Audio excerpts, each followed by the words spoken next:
ಧನ್ಯವಾದಗಳು. ಅದೇ ರೀತಿ ನಮ್ಮ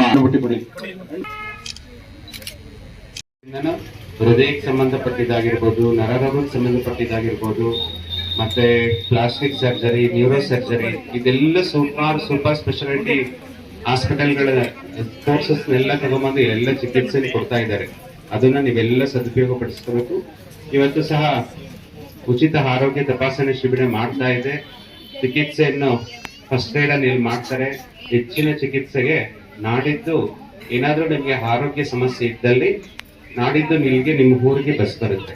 ಬಸ್ಸಿಂದ ಕರ್ಕೊಂಡು ಹೋಗ್ಬಿಟ್ಟು ನಿಮ್ಗೆ ಏನಾದ್ರು ಸರ್ಜರಿ ಮಾಡ್ಬೇಕಾಗಿದ್ರೆ, ಹೆಚ್ಚಿನ ಚಿಕಿತ್ಸೆ ಮಾಡ್ಬೇಕಾಗಿದ್ರೆ, ಹೆಚ್ಚಿನ ತಪಾಸಣೆ ಮಾಡ್ಬೇಕಾಗಿದ್ರೆ ಉಚಿತವಾಗಿ ನಮ್ಮ ಆದಿಚುಂಚನಗಿರಿ ಆಸ್ಪತ್ರೆಯಲ್ಲೇ ಎಲ್ಲವನ್ನು ಮಾಡಿಸೋಣ ಅಂತ ಹೇಳ್ತಾ, ಇವತ್ತು ನೀವು ಏನು ಪೂಜ್ಯ ಮಹಾಸ್ವಾಮೀಜಿಯವರ ಸಂಸ್ಮರಣೋತ್ಸವನ ಹಮ್ಮಿಕೊಂಡಿದ್ದೀರಾ, ಇದು ತುಂಬಾ ಸಂತೋಷವಾಗುತ್ತೆ.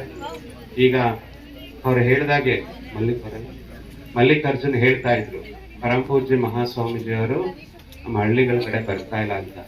ಈಗ ಆಲ್ರೆಡಿ ಪರಮ ಪೂಜ್ಯ ನಿರ್ಮಲಾನಂದ ಮಹಾಸ್ವಾಮೀಜಿಯವರು ನಮ್ಗೆಲ್ರಿಗೂ ಆದೇಶವನ್ನು ಮಾಡಿದ್ದಾರೆ.